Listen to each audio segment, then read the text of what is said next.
curse end. Until someone wins my favor once more, that is.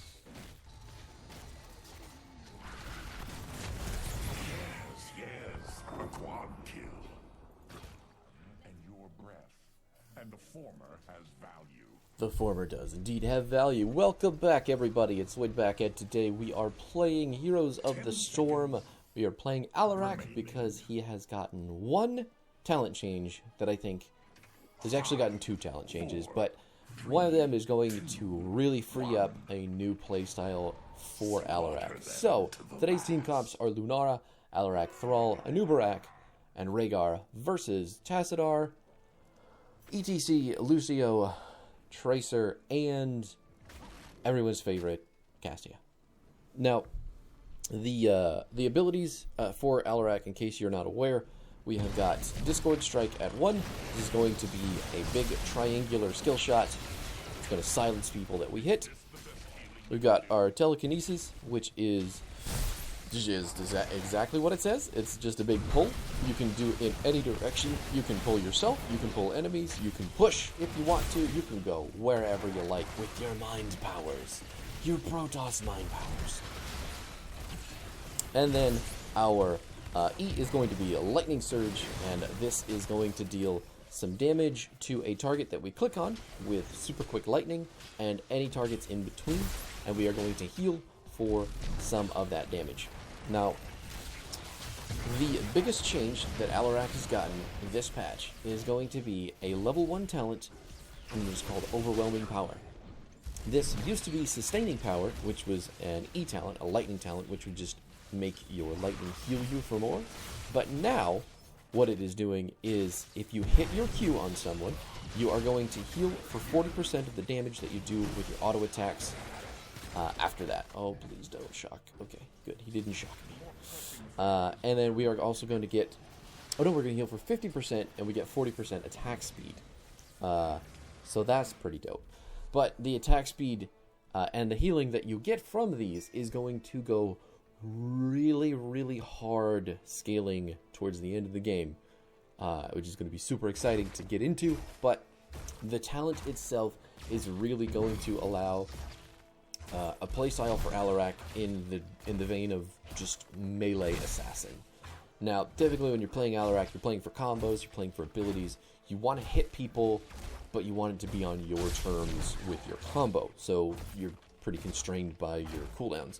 With this build in particular, all you really have to do is be aware of who you are hitting with your Q and landing your Q, and then everything else is going to make you so tanky and so ready to just punch people in the face for any given amount of time. You're just going to be able to stand on the front with the tanks and all the other heavy frontliners, assuming that we can hit the Q. It is all dependent on that, and Cassia did not walk backwards, so here we are. I should probably try lining that skill shot up a little bit harder, I'm just saying. Let's see. No, I should have that on release, so I can kind of line up the shots, because people fidget for, like, fucking ever. They just go back and forth for no reason, and if you have the skill shot lined up with on release, then you're just going to be able to land it more efficiently, you know what I'm saying? There's a Tassadar. Hit him with the Q and the pull. Don't actually have to hit him with our E just yet. That's okay. The build, apart from our Q talent, our 13 and our 16 talent, doesn't change a whole lot. So, we are still going to take Show of Force at 7 to try to get the easy sadism stacks by landing a full 3-button combo. It's not to say that we need it very much. Having your sadism with Alarak on this build is important, but it's also not game-ending if you lose it, because of the amount of melee damage you do and the amount of sustain that you're going to have in the late game. You have something to fall back on, rather than just, oh my god, I gotta protect my sadism or we're fucked. This build kind of changes that. So, obviously, when you're playing it, you have to be a little bit more aware of the comp that you're playing it into. But, in the right circumstances, it's going to be pretty overwhelming how good it is. So, keep that in the back of your head. Now, obviously, the synergies for our talents, they come in a little bit later on, but we'll kind of go over where the build is at the moment. I think Hindered Motion is going to be kind of where it's at with this build, because the 30% slow versus a melee character is huge. That means no one who's ranged can kite you anymore, and you're going to be able to get much, much, much more traction out of your auto attacks with this build. So, now your W plays a good part in your combo. You want to hit your Q first, obviously. It doesn't matter who you hit it on as long as you hit a hero. And then you want to use your W to slow them down, get them into melee range. Obviously, you could still hit the full combo on whoever it is you're targeting, but you have more options the way that this works. So, enemy team looks like they are going to dodge Anubarak skill shots entirely. ETC out in the middle was silenced, not going to be able to get around the wall of his own Tassadar. Trying to put some lightning down. Maybe we get ETC? Doesn't look like it. I think he is going to get healed up by the Lucio, so that poison damage isn't going to do nothing. But we will take the Tassadar as a consolation prize. Got 107% sadism on our kit at the moment. And we do have the Show of Force with 2 stacks. We don't actually lose any sadism with this build because we're not taking Applied Force, and we are not taking Extended Lightning at 1. So the build that I made previously, for Alarak, that's not this melee build. I don't think it changes necessarily. This isn't going to be like your number one level 1 pickup. I think if you're playing that, combo version of Alarak, oh, I'm so dead here. Punching for 170 healing though.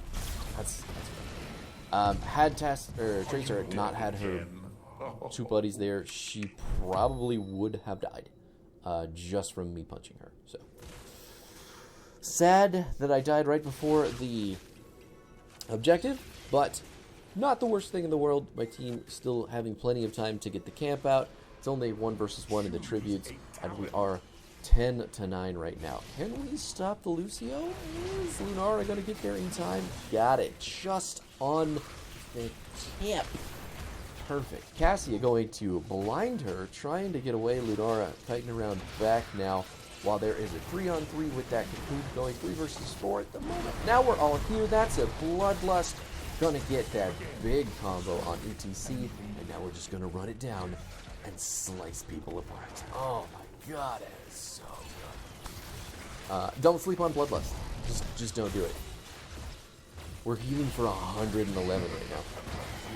111 heals with just our auto attacks. And we got 3 of them for Tassadar just fucking standing there.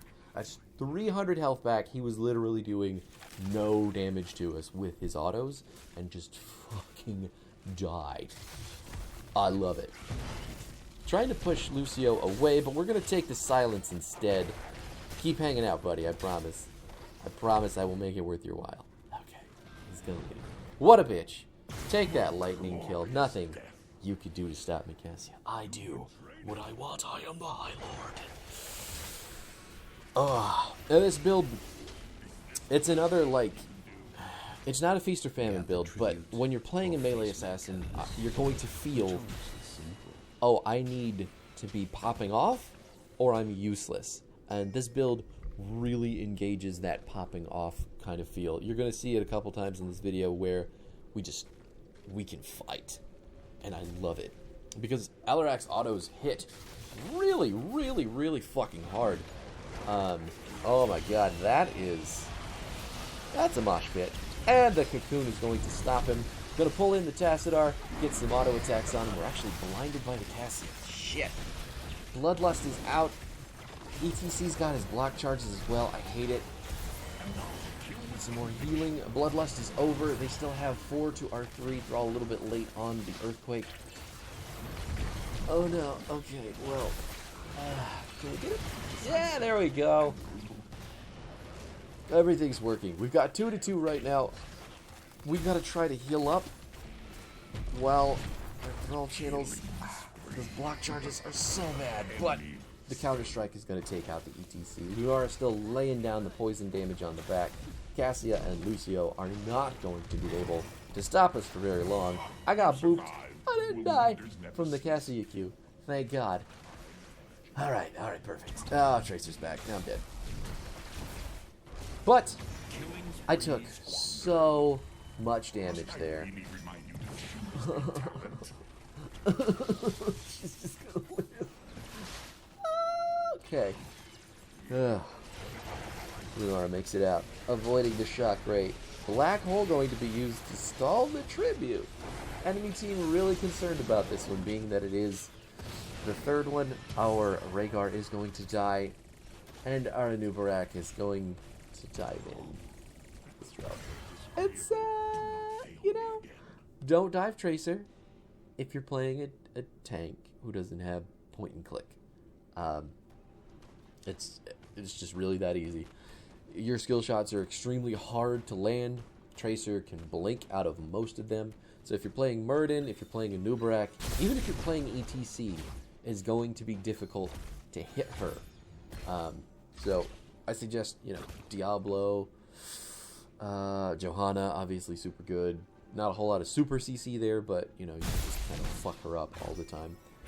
Varian with Taunt, super good into Tracer, especially if you have the window of space to just get on her because maybe your team is giving it to you.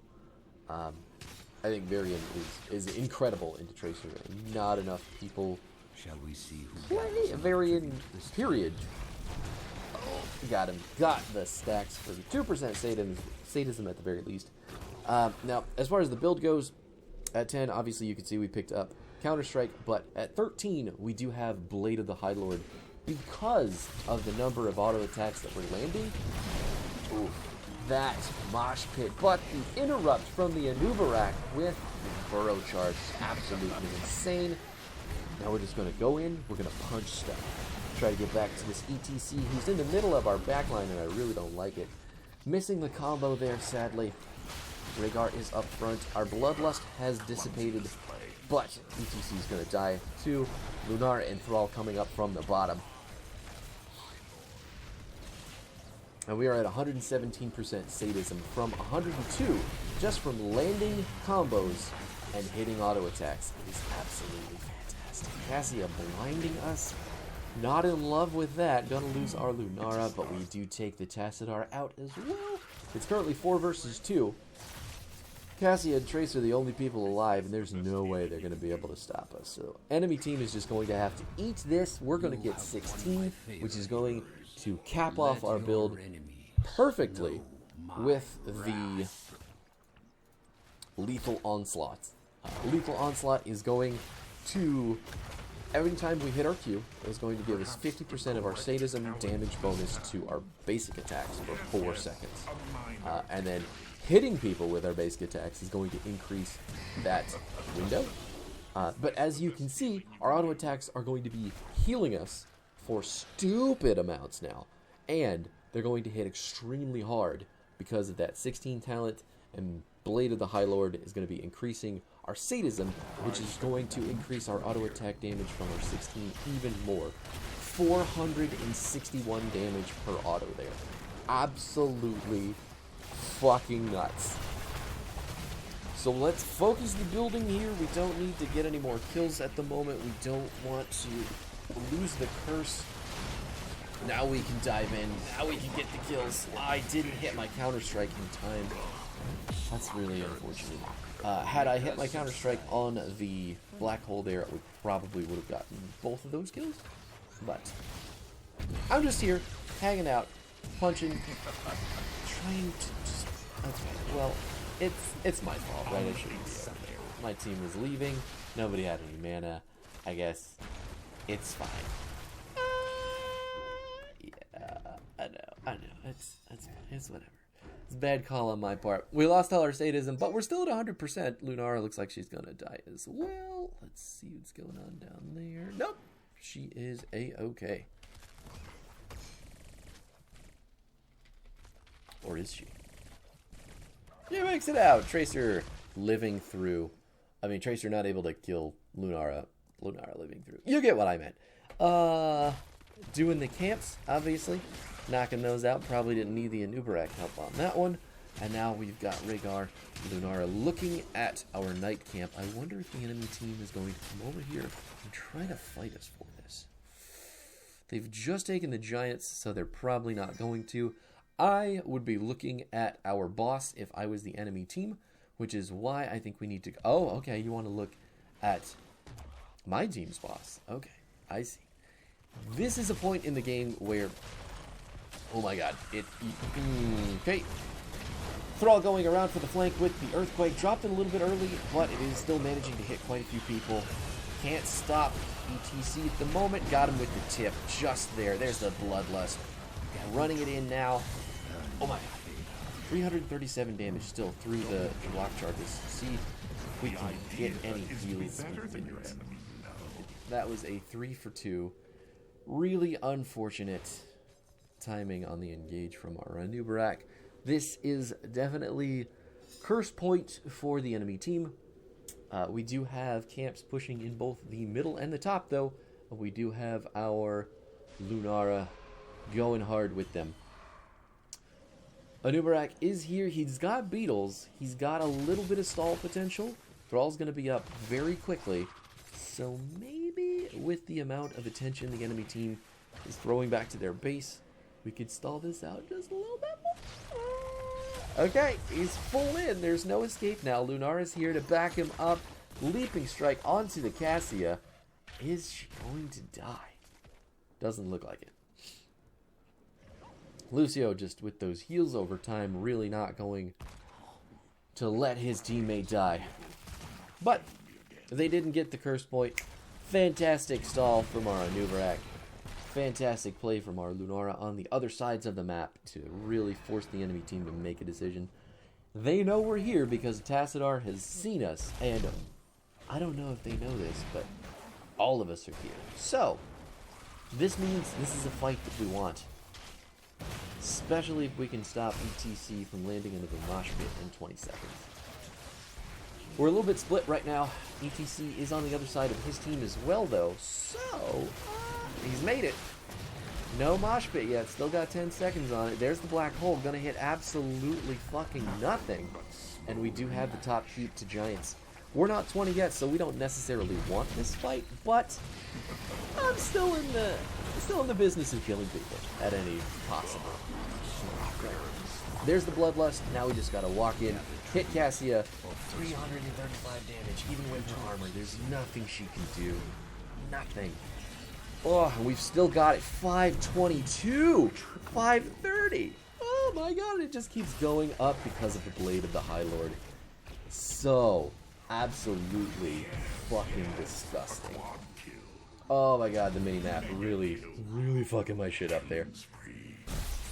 Ah.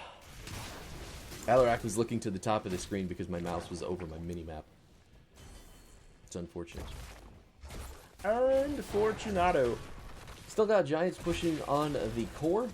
I'm going to take the easy keep. We've got Catapults pushing down the middle keep as well.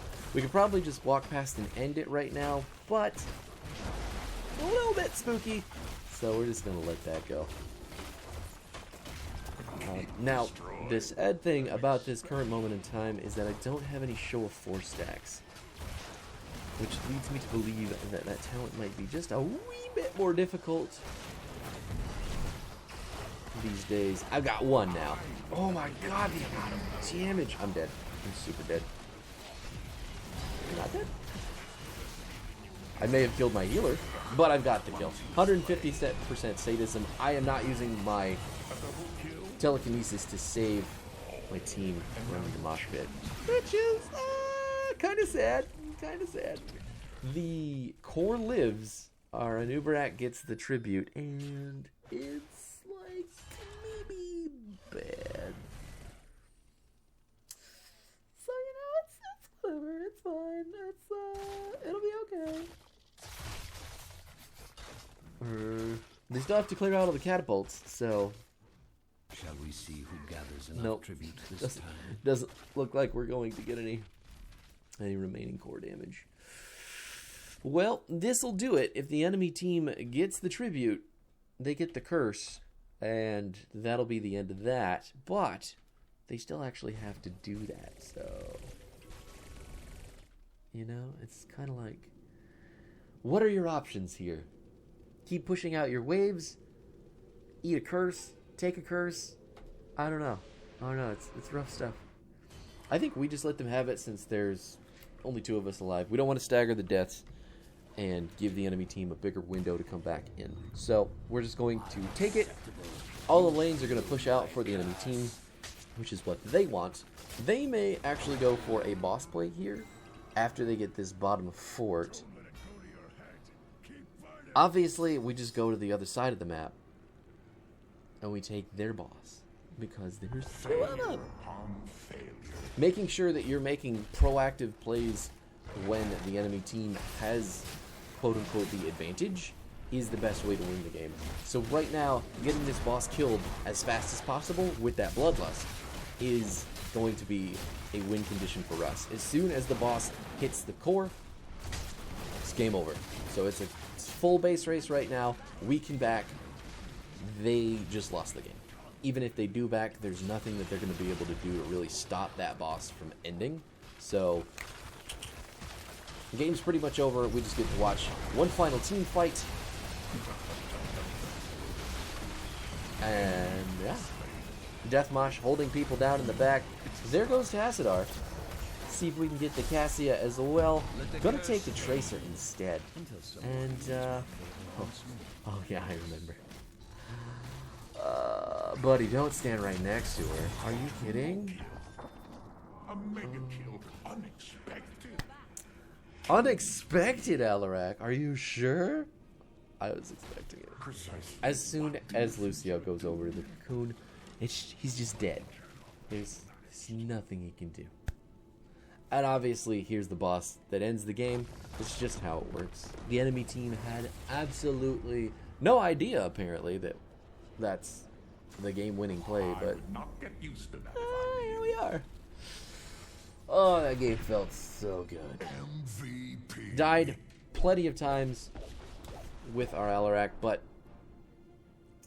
we were doing enough damage that it didn't really matter.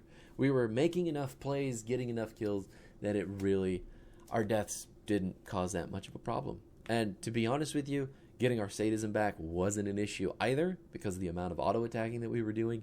It was just simple. And then I think maybe at 4, instead of Show of Force, we could probably get away with the Q talent, the Discord Strike quest. I can't remember what it's called because I don't usually take it, but maybe it's worth it. Maybe it's worth it with this build. Anyway, the talents again. Overwhelming Power at 1. This is the new talent for Alarak. I think it is fucking awesome. Show of Force at 4 is always a safe bet. Hindered Motion at 7 to help you get the slows on your targets, to melee them. Counter Strike at 10 because yeah, just do it. Blade of the High Lord at 13 because we're already meleeing people and we're going to hit so fast and so hard. We're going to get so much sadism from this talent. And then 16, Lethal Onslaught is going to be giving us that stupid high damage on our auto attacks after hitting our Qs, and it's just going to synergize so much with the rest of the kit. There's no way you don't pick it with this build. And then Deadly Charge at 20 because killing people out of a cocoon because they want to die together is just, it's the icing on the cake, truly. Chef's kiss, you know. So, there you have it. 80k damage, beating out our Lunara. She also had 21,000 soak though, so I mean, you can tell who is really the MVP. And she's right there anyway, so that's okay. Thank you so much for hanging out though. Let me know what you think about this build. Let me know if you are playing it, how you feel about how it works in relation to the other builds, especially with that extended lightning build that we had earlier. I know there's a little bit of an Alarak spam, but again, he's one of my favorite characters, and when I saw this change, I just could not play it. So, yeah. Feel free to like, comment, subscribe, do whatever your heart is feeling with that YouTube stuff, and I will see you in the next one.